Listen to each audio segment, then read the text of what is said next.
my bike. Just in the street forever. Guys, and welcome to another one of my, I don't know, vlogs. So it's kind of going to be a little bit different. It's kind of going to be like a weekend vlog of what I've been up to. A lot of you guys have been asking where I am, asking me what's going on with Shadow, and just to hurry up and finish it.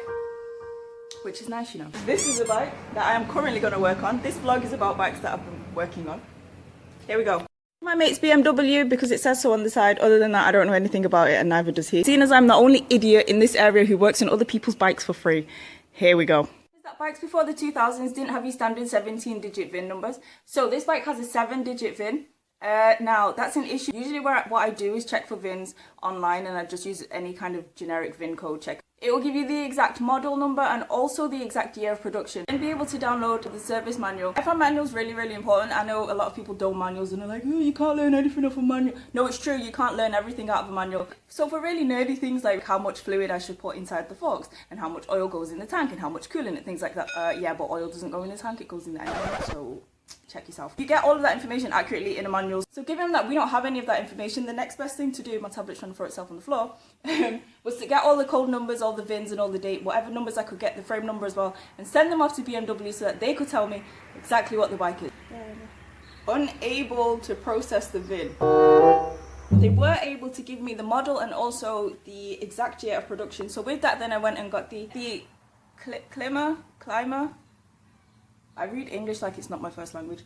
BMW F650 94 to 2000 service repair and maintenance manual. Something else I also downloaded is the BMW MOTTARD maintenance schedule for the F650, but this is the CS, which comes the year after. But it's just a checklist of everything that we should be going through and checking to make sure that we do a proper job on maintenance in this bike. Number 1, read the fault code memory with the BMW mode detect. So this is clearly the higher level, more professional BMW service, probably going to be like a scanning tool or some kind of BMW specialist equipment specific for the bike that we don't have, nor do we have access to. So we're going to skip over that and we're going to go on to the next thing. And the next few bullet points are talking about oil change and oil filter change. Okay, let's start with that. Oil change is going to happen over here somewhere. There's oil on the floor already. Bear in mind that that wasn't from this bike. It's not leaking oil. But first of all, I need to go and get dressed because I'm still wearing Crocs. Turn the key. We have an oil light straight away, neutral light obviously. So with the help of the jumper pack, we were successfully able to jump the bike and to get it warmed up so that we could do the oil change. But then I was a bit curious and took off the seat. I genuinely thought they'd moved the battery to the back of the bike, maybe because it wasn't the right size to fit in the battery holder on the side of the bike. But no, there's genuinely 2 batteries in there and they've just joined them together. So we tested both batteries and neither of them are really holding the correct charge. So we're just assuming that they put 2 together kind of as like a get home quick kind of thing to jump the bike and give it enough power to then carry on homewards. But I guess it kind of stayed a feature of the bike. Okay.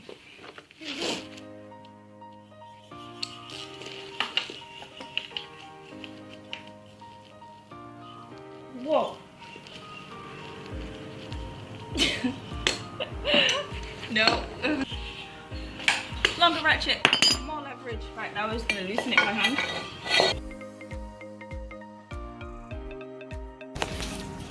It looks like there was 2 different oils in here. I don't know if you can see the colours, but it's like a dark black oil and then like a lighter brown colour. So whilst we let that drain out, then we're going to do an oil filter swap. There's these hex kind of bolts like there are in here. You always want to seat it in the right place and then tap it to make sure it's sat properly. I need 2 hands. That way you don't round it off when you turn it.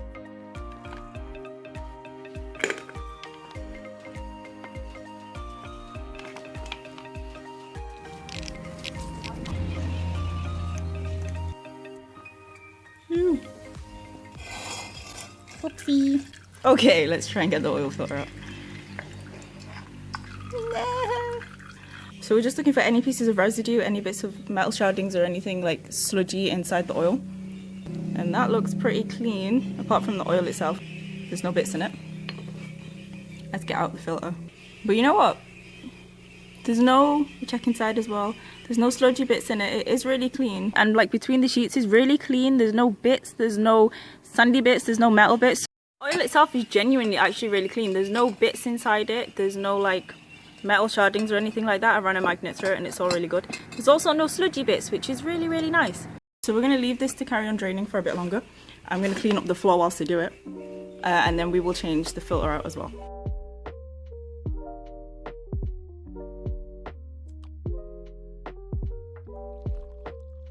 My rag didn't do as well as I thought it would do. Maybe I should use the towel rather than this. But anyway, I'm just going to clean up. Ooh.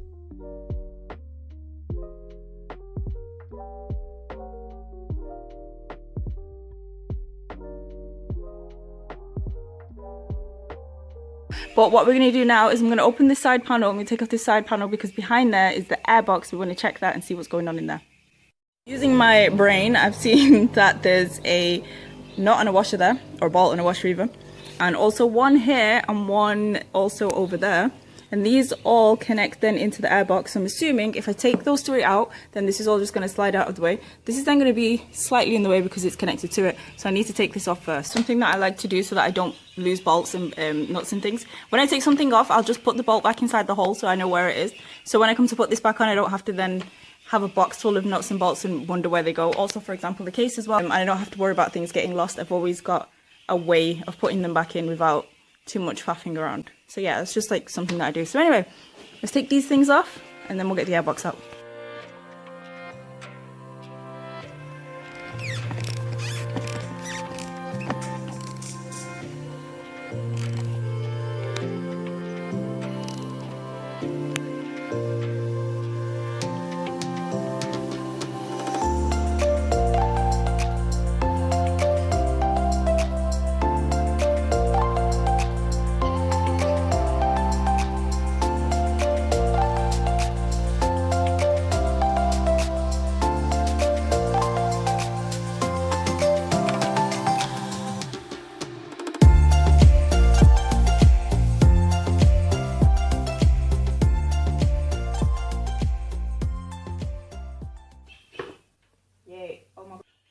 To do was open this side bit and then I could have just slid it out. Oh my god, I am stupid beyond belief.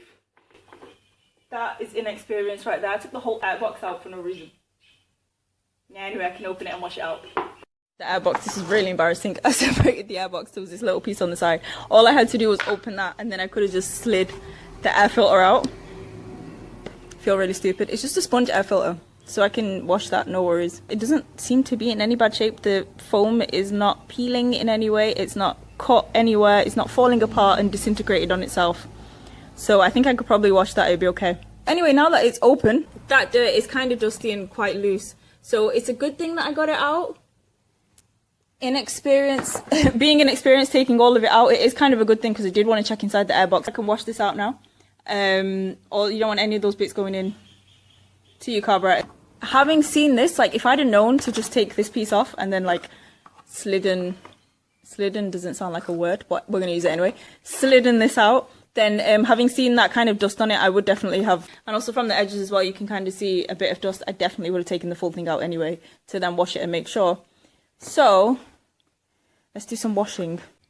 So the bottom of the airbox does have some holes in it. This looks like a burn hole where the exhaust I think was sat on it, and then there's a hole here where whoever was tightening in the catch on the exhaust, the whatever you call it, Jubilee clip, is cut into it. I think they probably cut that on purpose a bit, to be honest with you. So obviously we're going to need a new bottom half. I've written down the part number as best as I kind of can. They've put some kind of matting on top of it that's just fallen off really easily. We're going to have to do some kind of really quick repair because these holes are way too big. Whilst we tell the owner about it, they can get a new one. A really good way of cleaning airboxes, what I do is I just get an old paintbrush and I'll put like soap on it, dish soap with a bit of warm water, and I'll just scrub it all around everywhere, get into all the cracks and crevices, make sure it's really all clean out, and then just rinse it out. However, because we have the two oil pipes that come in, they're not oil pipes, they're engine kind of, I don't know what they're called, but they come from the engine and they go into here. These are like engine blow off or whatever. So obviously you can see there's oil around here, so I'm going to mix the soap with a bit of degreaser as well. Sponge, obviously we can't use the pressure wash on it because that will just probably rip straight through it, although I'm not really sure if it will because it's still quite strong. So what I'm going to do is soak it in a bucket of warm soapy water and then like squeeze it. Whew, that's a bit too much. I can use that for everything. It's not barbecue sauce, guys. It's garage soap. It comes in a really big tub, so I had to decant it. And I like the squeezy bottle because I can squeeze it everywhere.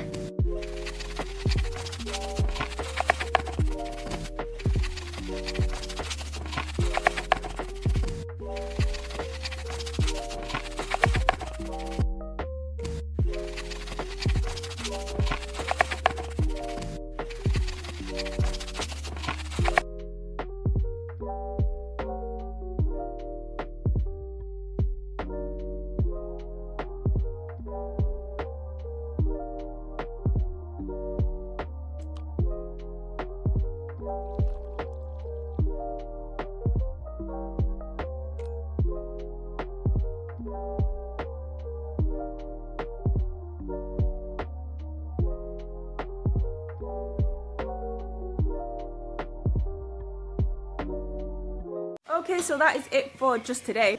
We kind of can't do much else now on the Fundora because all the parts for the airbox are outside drying. I'm going to put the fan on low and I'm going to let it blow through the air filter.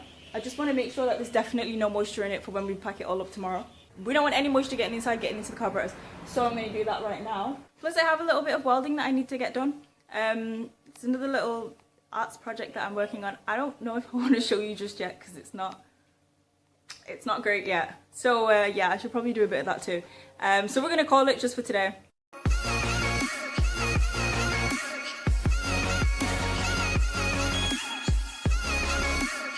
Good morning, it is the next day. Yesterday we got through the oil system, so we drained all the oil, we changed the oil filter for a new one.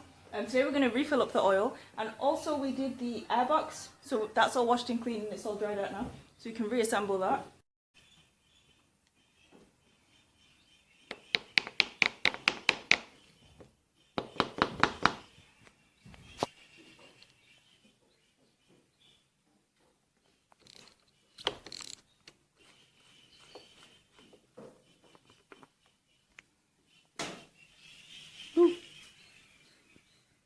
There should be a dipstick in there, shouldn't there? Okay. Please excuse my audio, it's absolutely chucking it down. There's the thunder as well, and it's said to continue for at least the next day or so.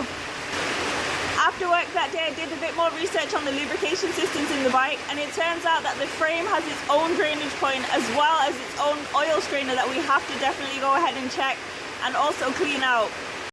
So it's a bit out of the way, but that right there, that will drain the frame tank oil reservoir. So we're going to have to take this off. Maybe I could fit a funnel underneath there. I might put some cloth down as well because yesterday although I cleaned it, I did get a bit on the floor yesterday. This bit is now cleaner than the other part.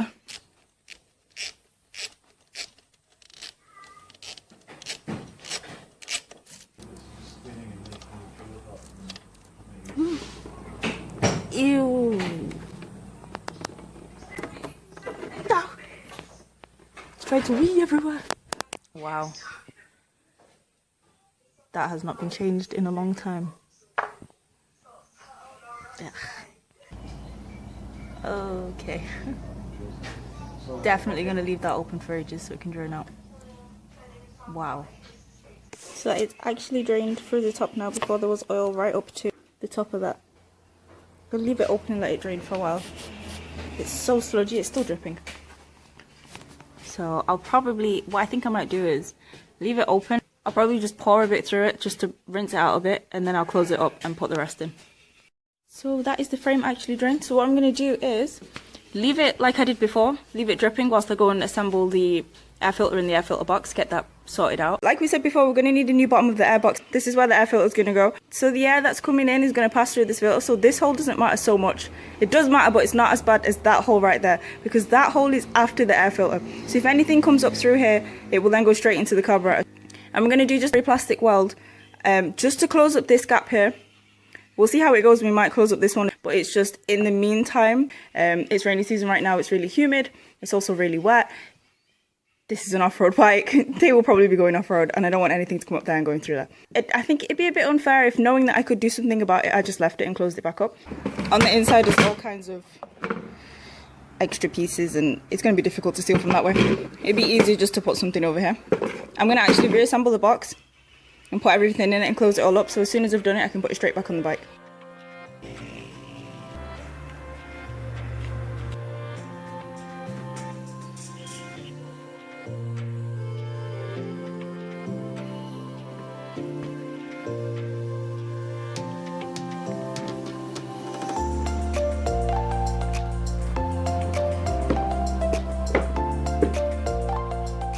Okay, so I've got my nice little piece. It's a little triangle piece that I'm going to put on there like that.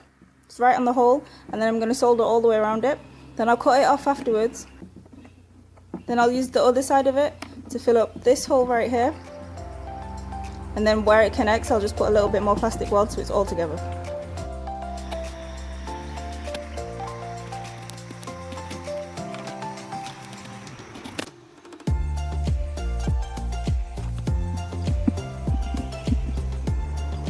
Okay, so here's what it looks like at the end. It was a bit hard to hold the camera, so I had to turn it off. It is not neat by any means, but it means that the hole is completely closed up and it's completely sealed. That's the hole after the filter. So I can now put this on the bike. So with this hole, this extra thick stuff is some kind of glue that they put on top of it. This is the front case for the air filter and it screws into here, but because it's all broken all the way across, it doesn't fit tightly and the plastic's gone so thin where it's not. I don't see the point in attempting to plastic weld any of this. That's just not, there's no point. So at this point in time, I had to run over to the restaurant and get some work done there. By the time I got back, it was pretty late in the afternoon, so Dad came over to help me finishing up maintenance on the bike. Working with Dad is, well, he might be listening. No, I'm just kidding. Working with Dad is genuinely really fun. In my mind, there's nothing that my dad can't fix. He's a car guy as well, so engines and mechanics and all of that stuff is just engineering. All of it is just really super easy for him. So sometimes it's easier for him to just do stuff than it is to explain to me how to do it and kind of watch me struggle along. But it does mean by sitting down and watching and really paying attention, I have learned quite a lot. I still have a long ways to go and I'm not perfect in any way, sense or form, but I am really thankful to have had the opportunities to watch and to learn. You know it, you're the best. Okay, so to get to the frame strainer, we had to take off all of the plastic panel work and we also had to take off the tank. Once we got it off, Dad was then able to use a special solvent mixture to clean it through and make it completely spotless, whilst I took off all the pipe work and blew through everything with compressed air. After that, it was a pretty simple case of just blowing through all of the places with compressed air, all of the inlets and outlets. We also poured in some fresh clean oil and drained out the old oil to make sure that any kind of residue and any bits and pieces would definitely clear out of the engine. So we need SAE 20W/30 and we need, there's got to be a typo in here because it says 22.1 litres, that's clearly wrong. That is not 22.1 litres of oil that came out, which is why sometimes manuals are a bit useless, but given the fact that BMW doesn't even know what bike it is, we're gonna look somewhere else. It's probably 2.1 litres, probably, but let's check it out anyway. So now that we've finally sorted out all of the lubrication systems and the whole of the oil system has been drained and all of the oil has been changed, the filters and the strainers have all been changed and checked and we know it's completely clean, we can now move on with the rest of the service. So we did the coolant next. Changing the coolant and topping it back up was super easy. It wasn't as much faff as like it was to do the oil system.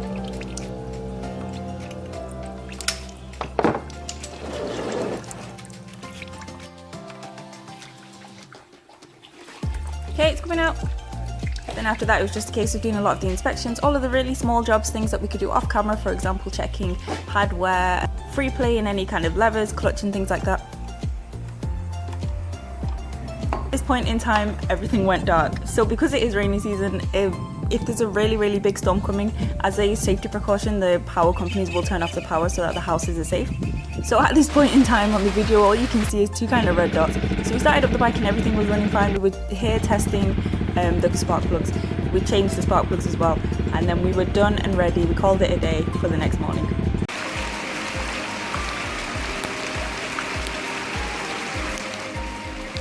We went through absolutely everything on the list. So I think we are safe to say that that is a full BMW annual service on that F650 Fondoro.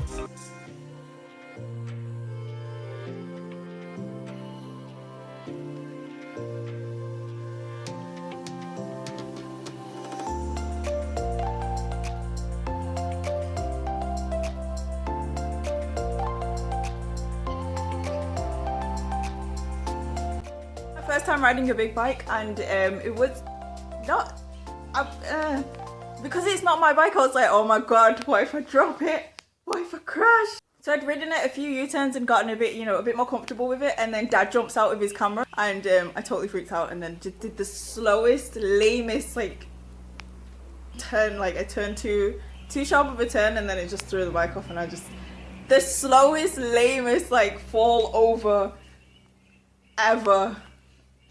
So embarrassing, really embarrassed.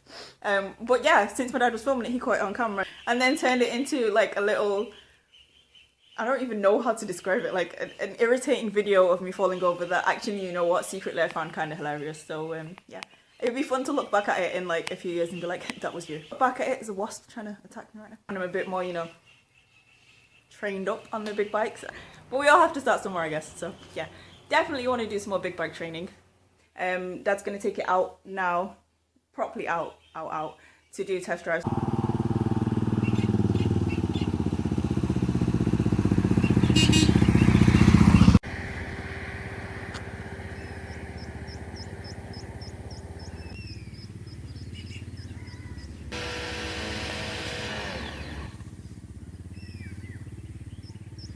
Still working really hard behind the scenes, and I know I don't post as much as I want to. Thank you guys for all of the support and the constant kindness. It's really awesome, especially the guys who sent me photos to put on our friends wall. If you haven't seen it, you need to go into my Instagram and have a look there. Also with a picture of what I was welding that day. I'm gonna put that up now. That's on there if you want to see. But anyway, that is it for this video. I hope you guys enjoyed it, and I'll see you guys next time. Bye. It turns like first time rider style with my legs down on the floor, like don't fall, thinking like, yeah, if anything I can put my leg down and like support myself. But actually, you know what, as a bike to rider, it's actually the easiest bike I've ever ridden. I'd even go as far as to say that it was easier to jump on this bike and ride it, obviously because I have more experience, than it was for me first time ever to ride my 125. I don't know, it just balances so well, and like the acceleration and the clutch is just so much smoother.